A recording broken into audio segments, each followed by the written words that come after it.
podcast. This is Not Great Parent Nathan over here. Hello. And I am Not Great Parent Molly. Yes. And happy to be so. We are striving to be good parents. And what we mean by that is the world gives us lots of ideas of what great is, but we want to live by the goodness that God's outlined for us, and not just for us, but for our families. So we want to teach our children to seek God first in everything that we do. And so with that comes following his goodness path rather than seeking out the greatness that the world offers. Yeah, I think, and we've said this a lot, but it always bears repeating, the pursuit of greatness often kills the goodness that God wants Absolutely. to, right? I remember hearing a pastor one time say that the pace at which he was doing the work of God was destroying God's work in him. Right. That his pursuit of, all these great things God has for me, right? It eventually led to he was irritable and bitter. And eventually, about this pastor, it came out there were some pretty scandalous things that came out later were in his life that then overthrew his ministry, and he was unable to eventually do the work of God because what he had done had killed the work of God in him. And it can happen for ministers that the greatness you pursue is your ministry and what you want to do. But it can happen with parents in that the greatness you were trying to pursue in your kid, you end up killing the goodness God wants to do not only in them, but really in yourself. Mm-hmm. And so we want to pursue God's goodness instead of the world's greatness, right? Exactly. Well, we've been doing a series that we think is pretty fun, but also really real. And we're calling it Confessions of a Not Great Parent. And so the reason that we're doing this is because we all have things that we think, right? Sure. We've all got things that are in our head that we think. And the great parent probably doesn't say them. Oh, yes. Those aren't the things you're ever going to confess. Those aren't the things you're going to confess. And so we wanted to create a place where you can say those things. Yes. One, because we think it's important to say them. Oh, yeah. Bring them out of the darkness into the light, and we're either going to break it apart and talk about why it is not the greatest thing to be thinking and not necessarily a good thing to be thinking, or we might actually say, what you're thinking, the world says that that's not great, but God's goodness says it is. Yeah. So if you can go back and listen, we've done a few of these already. I think we've had some of each. We've corrected some and we've confirmed some. Yes, we're correcting or confirming, and these are personal. A lot of these things are things Nathan and I can 100% relate to, or we came up with some of them because we are good. We are not great parents. Yes. We are chasing goodness, but sometimes we're just straight up bad parents. Sometimes, or as Nathan's children say, terrible parents. Worst terrible parents ever podcast. The worst parents ever podcast. But I think one thing we want is we want you guys, we have a link in the description where you can send in questions, but you can also send in confessions like the one we're going to talk about today, where you can say, this is just how it is for me sometimes. And I don't know if this is a good thing or if this is a bad thing, right? And I need to know. But it certainly is a not great thing. Can we figure out, is this a bad thing I need to correct or a good thing I need to keep confirming? Right. But it certainly is not great, right? This is not, a confession of a not great parent isn't, my kids make really good grades. Or everyone loves me in my household. Those are not confessions. Those are great things to say. And they're even good things, I would say, to say. But a confession is like the one we're going to say today, which is, I don't always enjoy being with my kids. I don't always enjoy being with my kids. So let's break it up, because let's talk about how great. Yeah. What great Why would a great parent never say that, right? Well, because... And I know I always go back to referencing social media. Sure. But when I went to your Instagram page or I went to your Facebook page, and we're all guilty of this, but I only saw you were traveling and you were at awards things for your kids and you're all smiling and you're all doing all of these great things in these wonderful places, and you look like you can't get enough of each other. Yes. Or the cute, quirky things your kid says and you've hashtagged it with some clever pun for your family. Yes, which is okay to do. Oh, yes. But the reality is that great wants us to think that that's all it ever is. Well, and that I think it's what you get into parenting as. I think I can remember before me and my wife had kids and we would sit and talk about it. You only really envision the greatness. Oh, sure. You envision, the road trips we're going to take and the fun we're going to have and how family meals will be. But then did we forget how they were when we were children? Yes. Yes. Or we had such a terrible experience We're as going a to do child. the total opposite. Yes, we have convinced ourselves the reason that our childhood was not the way we wanted it to be is because our parents were terrible and we won't be terrible parents. Right. And not realizing that's just kind of the way life works, is that there's good times, there's bad times, and then there's these kind of in between. I say this to my kids all the time. There's just a lot of boring times. Maybe we should do an episode on when did we know we're taking on things from our parents. Oh man, that's a whole other series. thing I don't want to have to get into. Speaking of confessions, right? Yes. But I do think being able to kind of understand there's just a whole lot of life that's not, and I don't mean this, it's just not enjoyable. It's not unenjoyable. It's just life. It's sitting in your office filling out a spreadsheet.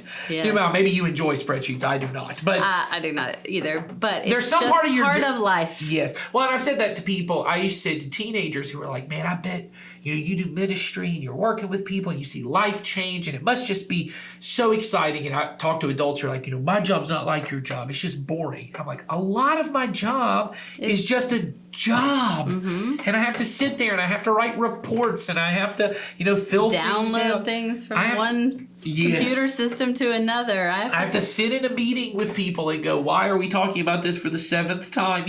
We never have meetings like that. Even in churches, there are meetings that could have been emails. I know, right? So, that whole thing, this could have been an email. But that's the idea, right? Is there's a lot of life, but those things are necessary. Mm-hmm. And that's what is those things are necessary. And there are parts of life, that are just, they're not necessarily always enjoyable. And so I think when it comes to parenting, we run into the same thing. But what I see a lot of times, and I hear a lot of parents talking about this, I don't know if I've heard any parents say this in these exact words, but they get to a place where they're kind of like, maybe I'm doing it wrong.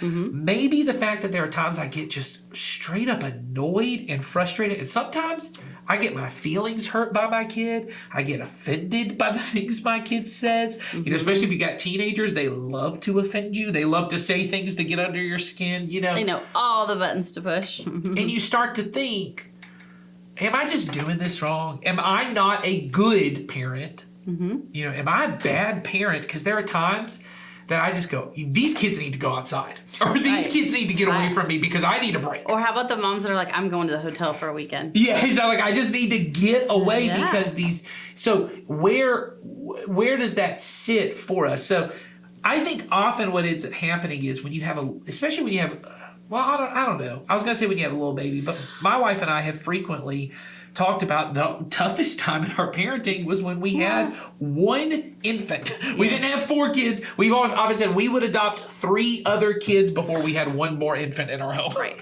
Well, I think a lot of our conversation is going to get rooted in expectation versus reality, right? We know we're going to talk about that because that is the basis of this. We had an idea, an expectation. We framed that up based on what we wanted, what the world told us we should want. Now we've got this kind of expectation. And that might look different for different seasons of life. So, we do hear people say, I often think people look back at those years when your baby was a baby and they were really young. Now, when you're in that, you do not feel like this is where it's at, man. You are thinking, when am I getting this kid on a sleep schedule? When is this kid going to be able to tell me what they want and quit whining? When you're thinking all those other things, but we often look back and go, this is actually a really great time because they did such cute things, or I'm starting to see my spouse in them, or me in them, or whatever it might be.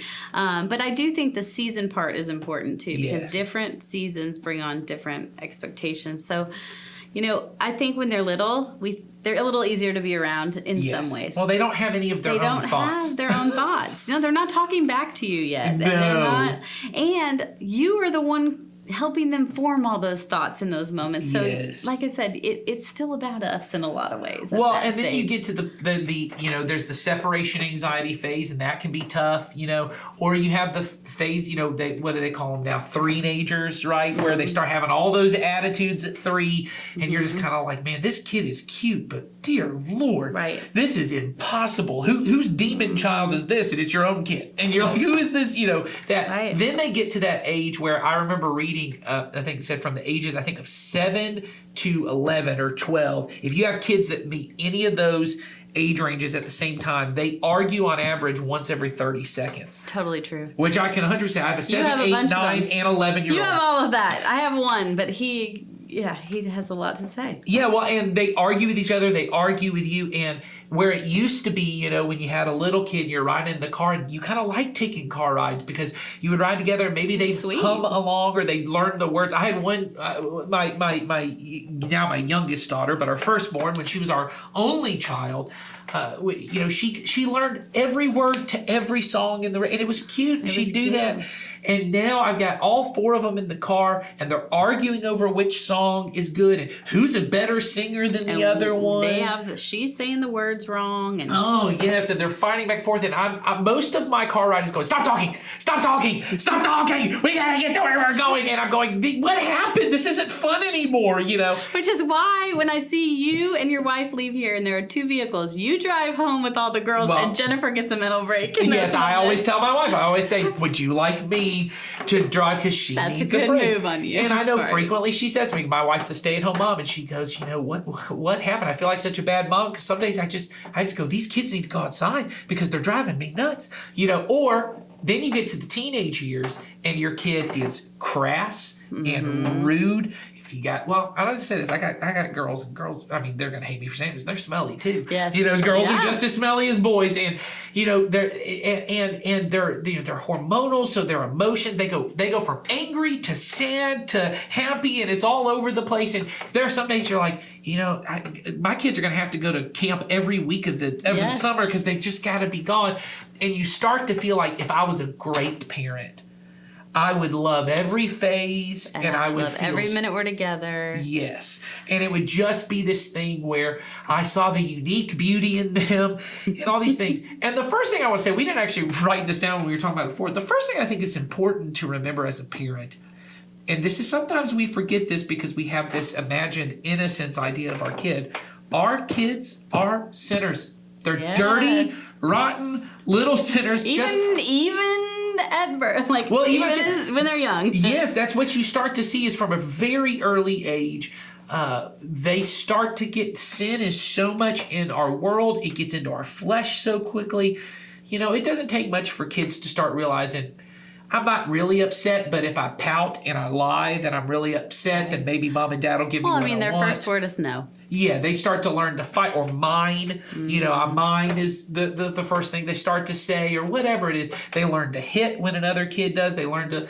It doesn't take much. And it doesn't mean you're a bad parent that your kid has sinful habits, that when you're around those sinful habits, when your kid is mean to their sibling, and you go, you just need to go take a break and go to timeout. Yeah. You need to go away. That doesn't make you a bad parent that when you feel their sin, it upsets you. Right. That is honestly a good sign of God in you. Now, it would be bad if you started to condemn them. Yes. And you started to look at them and going, I don't ever want you around. I don't ever So want we you aren't going to talk to brother so-and-so. He's a sinner. Yes. They are the sinners, right? The goal is to say we all have Yes. this, but it's okay for you to say, when my kids are arguing all the time, or they haven't learned how to maintain their temper, that's difficult for me. That is okay.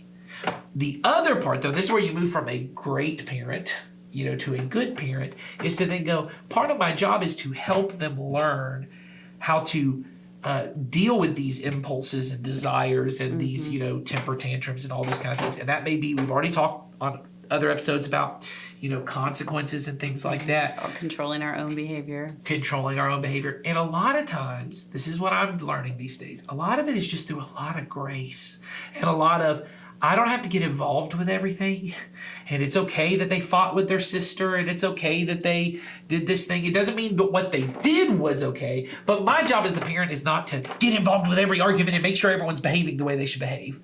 Sometimes I can just ride in the car and it not be fun for me. And everyone's just kind of arguing, and I go, hey, let's just take a break. And, that's the kind of thing. It doesn't have to be enjoyable. So the first part I say is part of the reason it's not enjoyable is because all relationships between sinful people are not always enjoyable. So I want to start that. I don't want to necessarily confirm it as like, oh, this is a good thing, but it's a normal thing to think, and it's not a bad thing that you feel that way. It's a normal thing to feel that You're not way. going to enjoy every minute, every moment. I mean, if you're married...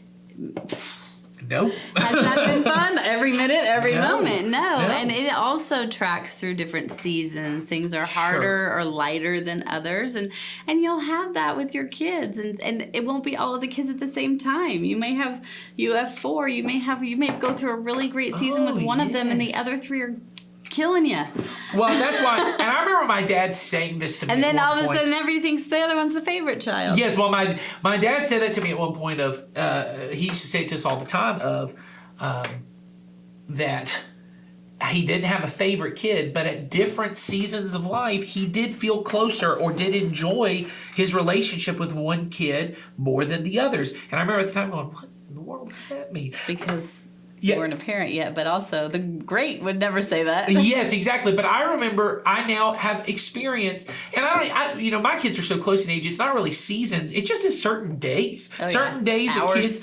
kids, we just click, and it's like, oh, things are good, and we're not fighting, and they're not really fighting with their siblings, and so things are a little easier. But that's where I've kind of learned that it goes to, and maybe this goes to the kind of second part we have to talk about here, which is often what's enjoyable for me is what's easy for me.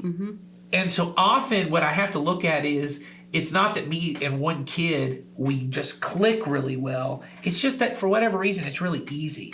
I know, and we haven't talked about it yet, so I don't want to give too many details about this, but at some point we'll do an episode on this idea of temperaments, that everyone's kind of the way you're wired up, right? The way your kids are wired up, just kind of innately.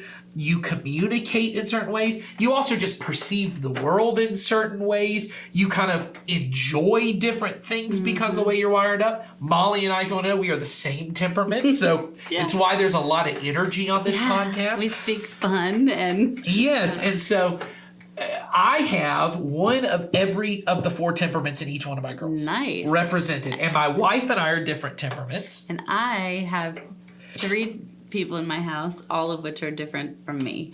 Now I think they only represent 2 of the other 3 temperaments, but Yeah. But what ends up happening is, and the way it works, just so you know, is there's 4 quadrants. And if you are on opposite quadrants, which me and 2 people in my home are. yes, you tend to butt heads the most. So probably the person at work or the person in your family or the person you know, that's just like, everything they say drives me nuts. Yeah, that's or the everything I say offends them, and I can't figure out why, and I'm trying to be nice. One of the great books around this idea of temperaments is a book that's called I Said This, You Heard That. It's really worth looking into, by And the way. it's why you say certain things to one of your kids and it drives them up the wall, and you say the same thing to a different kid and it's like life-giving water to them. Yes. And so in our family, a lot of the times one of my daughters who really butts head with my wife, they are on opposite temperaments. And so the way my wife says things drives my daughter nuts, even though my wife is well-intentioned when she does. And sometimes the way my daughter behaves drives my wife nuts, even though she's not doing anything wrong. Right. It's just because of the way they butt heads. Now, luckily, we in our family are using this language, and it's starting to help us understand. Helps a lot. I have the same thing with one of my daughters, but I'll tell you this, even if you're the same temperament, I have one daughter who is almost exactly, she's the same Enneagram as me. She's the same temperament She's as all me. the things that are similar. And sometimes how similar she is drives me nuts because I go, oh, you're going to have all the same problems I have. You're going to have all, and I want to fix it in you, right? And so it makes it unenjoyable sometimes to be in their presence. That doesn't mean that it's wrong that that's the way it is, but I, as the parent, have to start to learn. And I said this to a couple that had just gotten married, and they were on opposite ends of the spectrum. Yes. And someone had told them, hey, if you're on opposite ends of the spectrum, you might not want to get married. I said, That's not true. no, it's not true. Because in the end, that's not the point. The point of marriage is not that life would be enjoyable. No, and you in those scenarios, and like we would do with our children, is you are learning to communicate with them, and you are learning what makes them tick, or where their strengths are, or what is, what you need to do to have a good relationship with them. Yes. And so you wouldn't just, oh, you know what, you're this temperament, you out, man. Well, but if, to some degree, I will say, in the world of greatness, this is the way we have now We've gotten to designed that. relationships in that. And I'm not one of those people who thinks you shouldn't date online. Technically, my wife and I met online. We didn't meet through a dating app. But one of the downsides of dating apps, and there's now kind of research around this, which is, part of the dating app model, the kind of thing they pitch you on is you put in all your unique preferences, someone else's, and we will match you with someone Right. who is uniquely designed for you. Well, the problem with that And is you meet, and not it's only terrible. not only is that not realistic, it also sets up the expectation that the point of marriage is that I find someone who completes me and that there's no friction Right. in our relationship except for friction that I do want, right?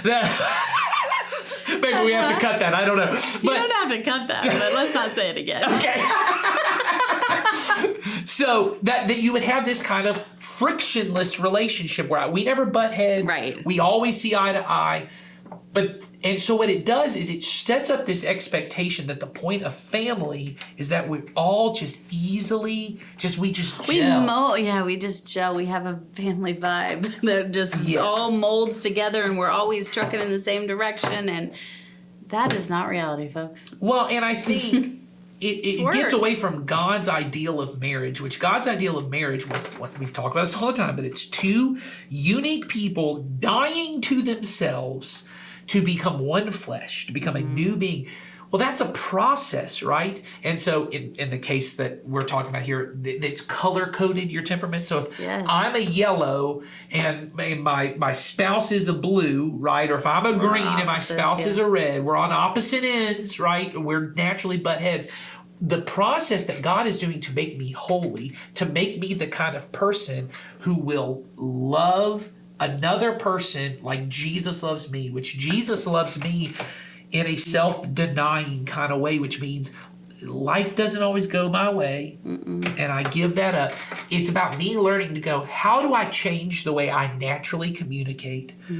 Or how do I give up some of the things that naturally just fit my personality Yep. to help accommodate loving this other person? And how do they do the same for me? And how do we communicate about That's when you truly gel, so to speak. that? Yes, and it's When you each individual person comes the way that they were wired by God, and you put in the work and you see the value in the other person for who they are, who God made them to be.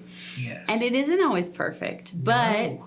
it is, in fact, how God intended relationships to be. If He didn't, He would have made us all the same, or He'd have made it all Yes. super easy. Yes. And so, as parents, we got to do that with our kids too. So when we are going through these phases, and it might just be an hour or a day, when Yes. you're like, I just don't like that. Whose kid is that? I don't like that kid. Yeah, I today. don't like my kid. I just don't like my kid. I don't like my kid today, or I really am not interested in what they're talking about. I don't Yes. relate to them in this moment, Or why do they always speak to me like that? Or why can't they, Right. X, Y, Z? right, or just anything that goes through our brain that makes us think this is not that enjoyable in this moment. We have to stop thinking that it's all supposed to be enjoyable, because it's not, and we have about to you. or about us. It's not about us, and God made them a certain way. And so God also tells us to, we use this word because the Bible does, delight in things, and that Right. includes delighting in your child and their unique Yeah. qualities that they have. And it doesn't mean it's always going to be 100% of the time. I was telling you this story about the other day. I posted some pictures on Instagram of my youngest child, who, quite honestly, we're going through a fairly easy phase with. He's, 5 years old. He's pretty happy all the time. There's a lot of great things, and our older child is moving into tweens, and so he was off at camp, and so we had the younger kid for the whole week, and Jasper asked me every day, could he go to Freddy's for dinner? And so finally I'd take him to Freddy's. I am not interested in going, to be honest with you, because not in the mood. Not in the mood. He has been a grouch about some other things that I've asked him to do. Because he's a dirty, rotten little sinner. Yes. That's the way it is, no matter how cute Jasper is. Yeah, That's the way it goes. Yep. So I said, so last night before Henry comes back, we'll go to Freddy's. So he asked me, could he get a large French fry? That's all he wanted to eat. Right. And I said, I don't know about that. So I didn't tell him.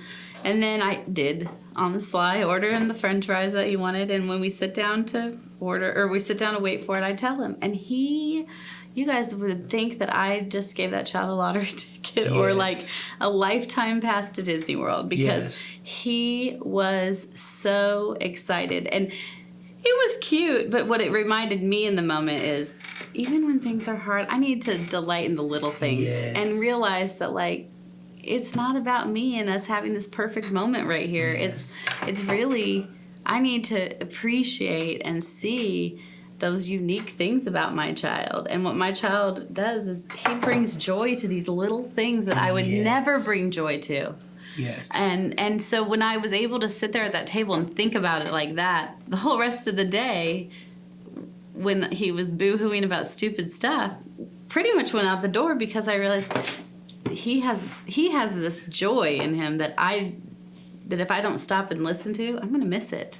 Well, and it's important for you to be able to know, it gives you the ability to have grace in those other moments, to realize the grumpiness and that. And I know I joked about it being sin, but there's a root of sin behind that, which is there's this prickling. I have one kid who's just very prickly. That's why we try to, and honestly, it's a really, well, we'll get to that in a minute, but she's just prickly, right? And it is important for me to remember, part of that is the root of grumbling and complaining that is going in your head. Nothing's ever good enough. Everything's always hard and blah, blah, blah. And it gives me the grace to not see that as, she's such an ungrateful kid, she doesn't ever like it, which is sometimes what, goes in my head and the mean thoughts in my own head. Instead to go, you know what, she just struggles because of the nature of sin. She struggles at times to see the good in things. And she's just kind of prickly. Now, the other part of that is we use the word prickly a lot because we are trying really to use language even about the negative things in our kids, the things where sin has kind of corrupted that, because every person has a part of themselves. When I'm trying to look at my kid, to keep myself from being kind of condemning towards them, is I try to use language that for me sometimes makes it a little easier. So prickly, to me, I think of her as like a cute little, cactus, like a cute little, succulent. I go, she's just prickly. She's just a prickly kid. It's not the way God designed her to be, but over time, she'll get that, because ultimately, and this is where I got to with my kid, is she's ultimately a very sensitive kid. And the prickliness comes from lots of things hurt her feelings that probably shouldn't, right? And she'll hold on to those things. And so I, as a parent, I want to even paint the sins, not the sins as a good thing, but the reason those take root in her life is because of something that God did design. Sin corrupts the things that God designed. What God designed is that she would be a very tender, sweet child. Well, what has happened is, just through life, as we all get hurt and damaged, and then eventually the anger comes out, we become kind of grumbly. The reason why is the grumbling comes about because things hurt her a little more than they hurt other people, and they stick to her a little more like a cute little cactus. And so I keep in my mind, and I say to her all the time, walls around things because she's been hurt. Yes. And so instead of coming to her all the time and going, why are you so grumpy? Why are you always so irritable? I try to come and go, you're being prickly. Don't be so prickly. Because at her age, now when she's older, it won't be that way. And I'm not soft selling the sin. I'm trying to heal the brokenness in her. Not get to the sin, right? And you're also trying to speak to her in a way that she can hear it. Yes. That doesn't cause additional hurt, but yet she still hears it. And so I try regularly in my prayers, especially on days where things are difficult.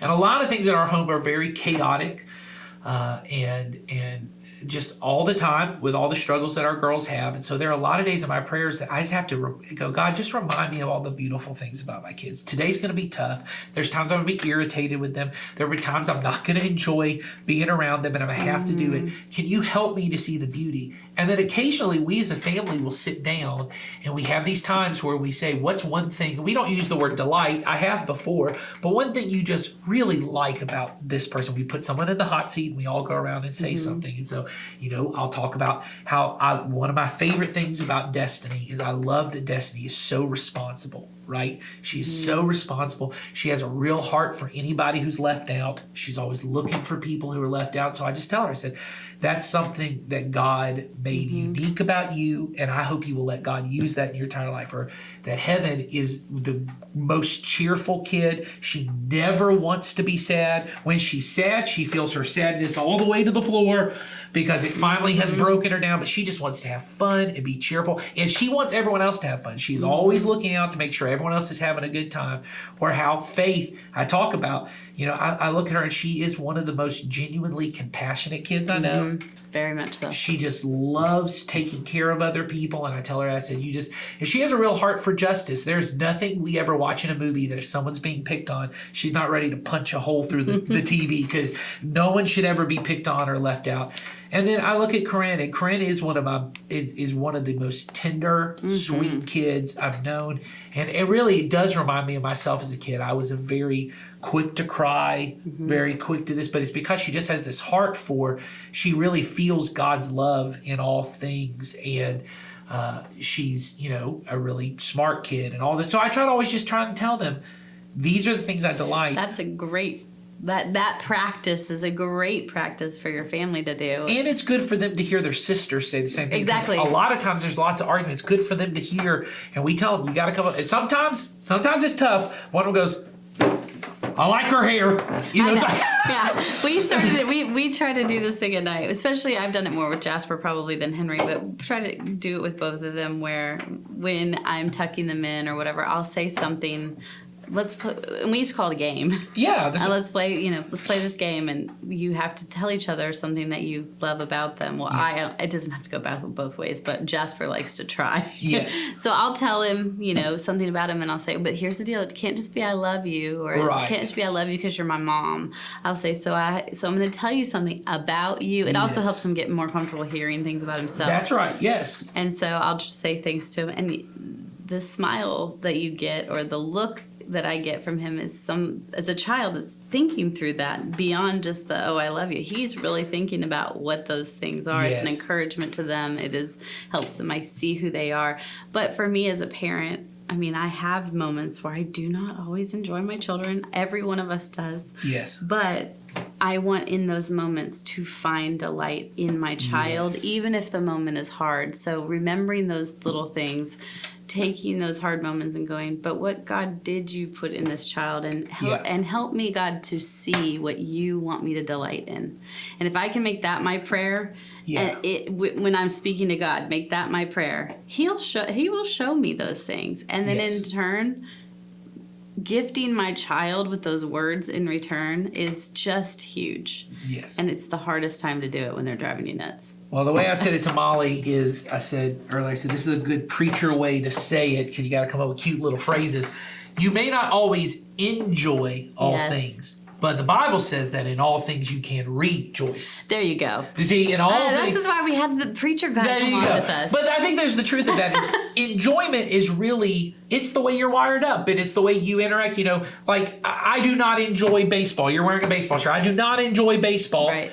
But, my dad is wired up. It's just the thing he enjoys most. It's just the way he is. But I enjoy basketball, and my kids could not care less, right? But what I do occasionally, and I remember this, I was telling my kids this because we were driving through Atlanta, and every time I see Turner Field, I get a little emotional if the Braves don't play there. Yes. Because we went my dad always had season tickets, and we would go, and that would be one of my times, just me and my dad. And even though I did not always enjoy baseball, I could rejoice in being with my dad. I would choose to go, this is just a great time to be with my dad. And in the end, what we have been called is to rejoice in the Lord. Mm-hmm. And what is important as a parent is when there are seasons of life where it's hard to enjoy parenting, or even to enjoy your kid. You've got a teenager and you're like, it just seems like they're going out of their way to make me miserable, right? And they might be. And they might be. It's kind of the perk of being a teenager and getting to kind of make your parents mad. But you can choose, I will rejoice in the Lord who gave me these kids. And the joy of the Lord can be my strength. When I do not have joy, the joy of the Lord can be my strength. And I will look for things to delight in. I will make the choice to, this is going to rhyme right here. I will make the choice to rejoice. Here we go. Make the choice to rejoice. Here we go. But I can make a choice in every moment to go, I will take joy, even though joy is not just sitting right there for me to have it. And I think that's an important thing as a parent. So it's okay that you don't always enjoy being around your kids. And if you're having a hard time seeing it, just make that your prayer. Make that part of your practice. Lord, help me to see. Help me to rejoice in the moments I have with this child that you've entrusted to me, and delight in how you created them and what you want, and that I get to be part of helping them be who you want them to be and be part of your kingdom. So it's a lot, we know. That's important. I'm sure I'm going to have to remind myself to do that between now and the time the day is over. Yes. But we do know it's important, and we are glad that this one came up, and we'll have some more confessions next time. Hopefully you guys send us some. Not great parents, get on those confessions. We're ready for them. Look at the show notes for the link. Take care and have a great day. Bye, guys. Bye.